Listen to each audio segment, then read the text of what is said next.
Hey guys, what's going on? It's your boy, TheMadKaiger.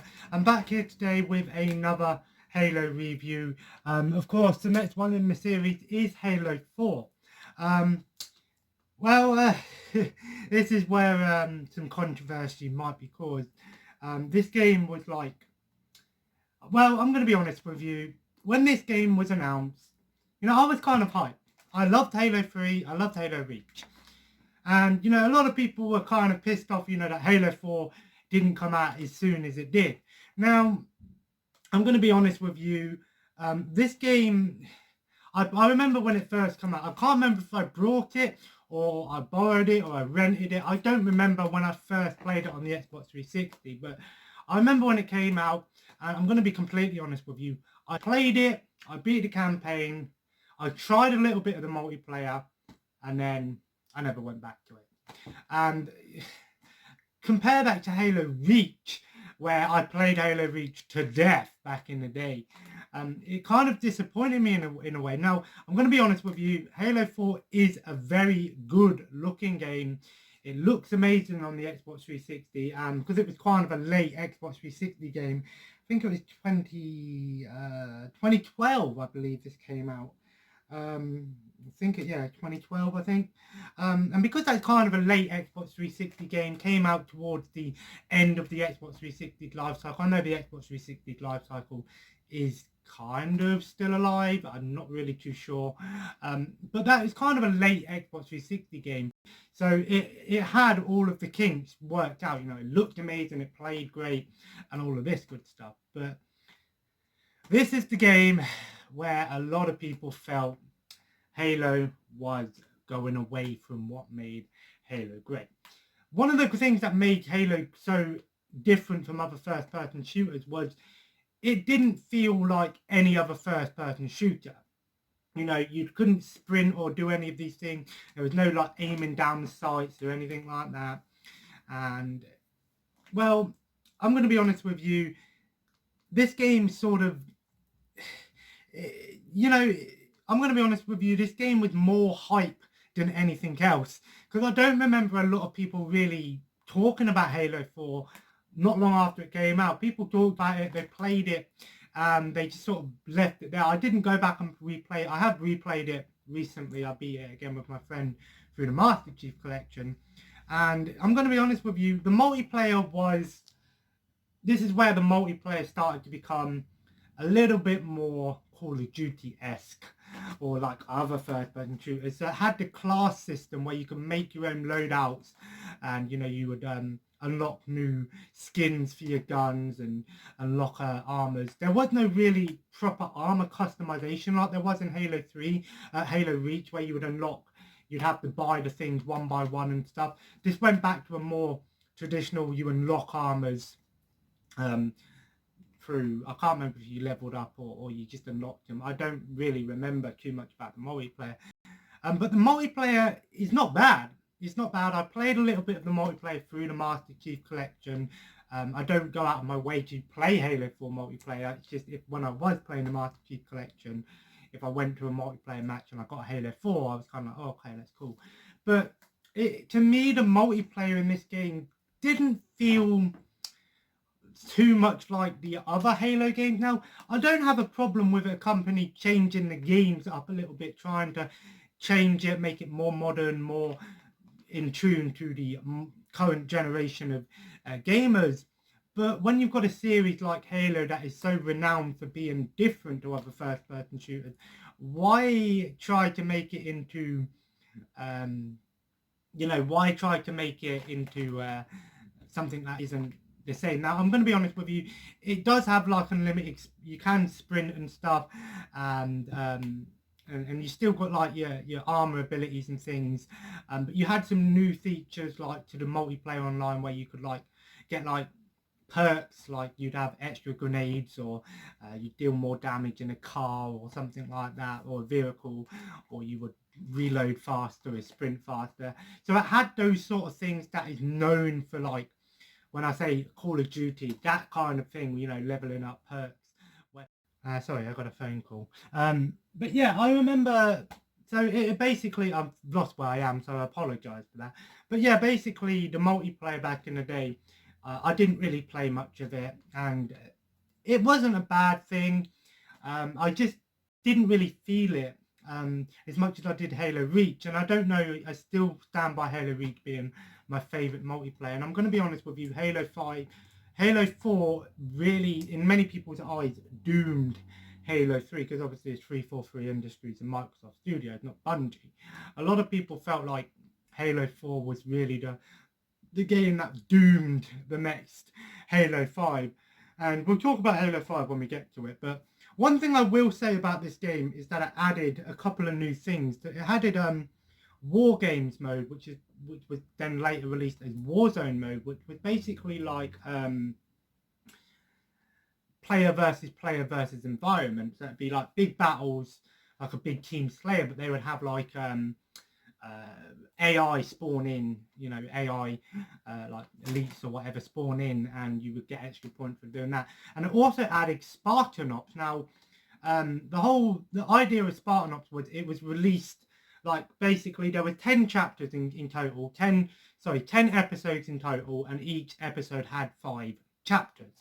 So 50 new missions, because I'm going to be honest with you, this game only had like 10 or so missions in the campaign. It's the smallest Halo campaign, but the worst thing about it is that only 8 of those are playable. 2 of them are cutscene only, and that's one thing I do want to say is that the campaign in this game, although it's fun, it is shorter than the other Halo games, and that's the biggest complaint I had was with the campaign being much shorter than the other ones. And it's still a good game. It added a new enemy into the game. You added the Prometheans, which were the like golden like robotic AI things. Obviously, the Prometheans in the Halo universe were the ones that like created the Halo rings and stuff. And basically, the new boss in this game is called the Diadat, who is like a evil AI or Promethean trying to take shit over again. Halo, it's all over the place. So it was nice. It was pretty cool to see a new enemy in the game. There weren't no more Flood. The Covenant are in this game. But again, it's like they're not the Covenant that you fought in Halo 1 and 2. It's like a Covenant that are now following the Promethean. So again, it's kind of an interesting one. But Spartan Ops was a cool idea. Now, originally when they released Spartan Ops, you would get like episode 1 released and then 2 weeks or a month later, I can't remember how they did it, how spread out it was, they released them. Now, I didn't know that Spartan Ops actually was in the Halo Master Chief Collection, and I have played it through a few of the episodes, and here's where the biggest complaint I have with Spartan Ops. So Spartan Ops basically is you just drop in, you play as Crimson Squad, which is a team of unnamed Spartans. So you're basically playing as your Spartan that you play as in multiplayer. The whole idea was to have a new co-op mode, a player versus environment mode that you could play with your friend. Now, I'm going to be honest with you. Obviously, I believe it was free. I don't think you had to pay for it back in the day. And I don't have any issues against it. My only complaint that I have with Spartan Ops is it is incredibly repetitive.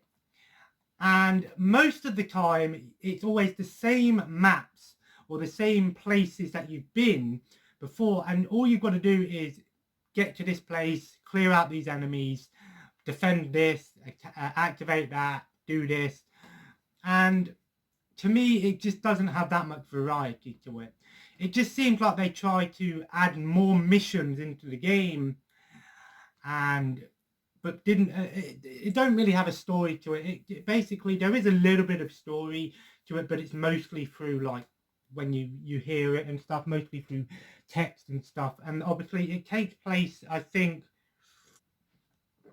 about a couple months after the main story. The main game takes place 4 years after Halo 3. That's why it's called Halo 4. Well, it's called Halo 4 because it's technically the 4th Master Chief game, but it takes place 4 years after Halo 3. And obviously, Master Chief wasn't dead, he was asleep, and blah, blah, blah. He goes to this planet, all this stuff's going crazy, and all this stuff, right? As complicated as Halo can be, right? But Spartan Ops, to me, I thought it was a good idea. to add new missions into a game. Any game that adds anything into a game, because they knew that they messed up with the campaign in this one. As fun as it was short. People weren't happy with it, so they added in some more co-op modes, and I understand that, and that's fine. But to me, it feels like a dumbed down version of the firefight. Remember firefight mode in Halo 3 ODST and Halo Reach and in Halo 5, but it's before Halo 5. You know, that survival wave-based mode, which is pretty fun. Spartan Ops it is pretty dumbed down, and I'm going to be honest with you, we were playing through it, and it just gets to a point where you're just like, all I'm doing is shooting bad guys, and I don't feel any credit. I don't feel like I'm achieving much out of this. You know, it's just like you've just been told, oh, go here, kill these enemies, activate this, pick this up. For what? It's free. It was free, so I ain't complaining too much, and I'm not really hating on it. I just felt like it is a little bit on the repetitive side, and I couldn't. We basically gave up, and we went, you know what, I can't be. I said to my friend, no, guys, I can't be asked.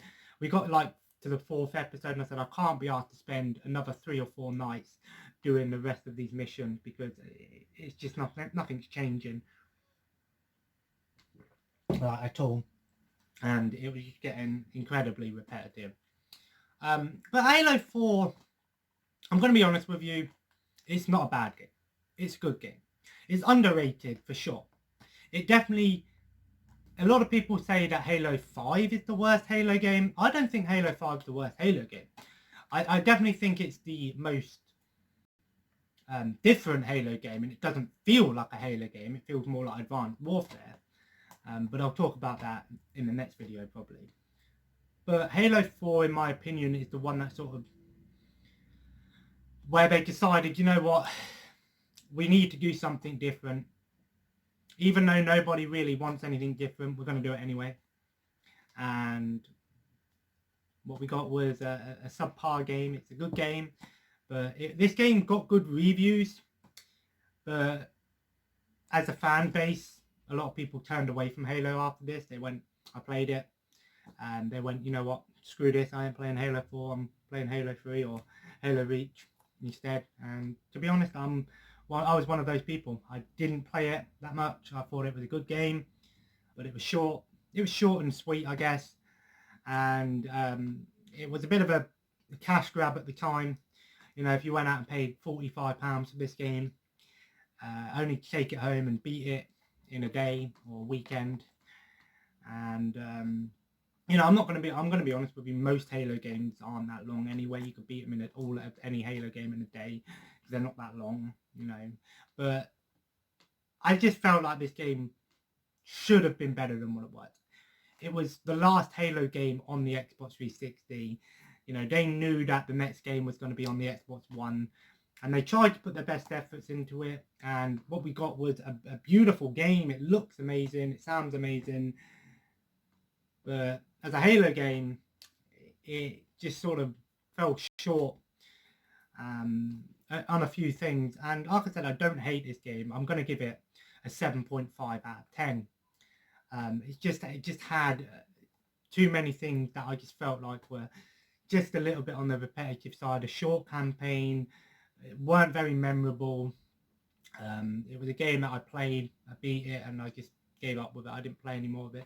And to me, that knocks off a lot of points when I give games ratings. Now, my ratings don't necessarily mean anything, but to me, when I take points off rating, I don't necessarily take in consideration the good things, but when I say the bad things, I normally think about how much time I actually put into the game, what the end game was, what did I do with the game after I beat it? Did I play it once and never go back to it, or did I play it and put hundreds of hours into it?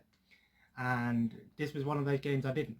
It was nice going back and playing through it again on the Master Chief Collection, and I'd recommend getting the Master Chief Collection anyway. This game's not expensive. I've got 3 copies of this game. I don't know why I've got 3 copies of Halo 4. It's unbelievable. I think one of them I brought years ago for the collection to 2 of them were donated to me by someone, by a friend's mum. They gave me a bunch of Xbox 360 games and they had 2 copies of Halo 4. So if anyone wants a copy of Halo 4, let me know. I've got 3 copies. So if anyone wants a copy of Halo 4, let me know in the comments below, and maybe I'll send you a copy of Halo 4. You know, who knows?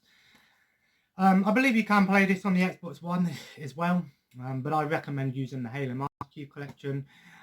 This game looks beautiful, by the way. Did I say that? It is a good game. It's not my favorite Halo game, but it's not my least favorite. I don't really know what my least favorite is. I don't have a least favorite Halo game. I enjoyed all of them, to be honest. And will I get Halo Infinite? Probably. I might buy it, but my friend might buy it. So if he buys it, I get it. Am I going to get a new Xbox Series X for Halo Infinite? I don't know, man, because for me, Halo is sort of like in this point now where they've got to be careful with Halo now, because a lot of people were turned off by Halo 5, and like I said, it's not a bad game, and I'll talk about that in the next video. But to me, Halo has just sort of come to a point now where they just need to be very careful on what they're doing with the series, and they've got to make sure that they're going to make Halo Infinite as epic as possible. You know, it needs to have a great campaign, it needs to have amazing multiplayer, it needs to have all of this stuff, because if they don't, and Halo is the franchise for Xbox, you know, when everyone says, oh, Xbox only got one franchise, Halo. I mean, Xbox has a few franchises, but when they do bring out Halo Infinite, if it is subpar, or it is what people want, it will really affect the Xbox One X's sales, I believe. Who knows? I don't know. Anyway, guys, I hope you enjoyed today's video. Feel free to leave a like, and of course, comment below. Let me know what you think of Halo 4. I don't think it's a bad game. Good game, just short, and it's one of them games for me that I played and just didn't go back to. But I have played it again, so it's the start of the Reclaimer saga, basically. A new saga of games. 4, 5 and Infinite are going to be part of a new trilogy, so that makes sense. And of course, guys, feel free to subscribe if you haven't already and join the family. Follow me on Twitter, Instagram and Mixer. Tonight, guys, I am going to be starting Doom Eternal. That's right, guys, Doom Eternal. Me and my friend have finished all the Halo games, and last night we tried to play Overwatch and we got pissed off by it, and then we played some Star Wars Battlefront, but we've decided we're going to take a little bit of a break. So I'm going to be streaming some Doom Eternal tonight. So over these next couple of days, I'm going to be playing Doom Eternal. I had a lot of fun with that game. I'm really looking forward to it because I loved the last Doom game. And a Doom Eternal review could be on the way shortly as well. And so I've got a bunch of backlog games I want to play, so there'll be a bunch of new reviews, but the next review will be Halo 5, and I might do a small review of Halo Wars 2 as well. And of course, guys, have a nice day, and I'll see you in the next video. Take care, and bye-bye.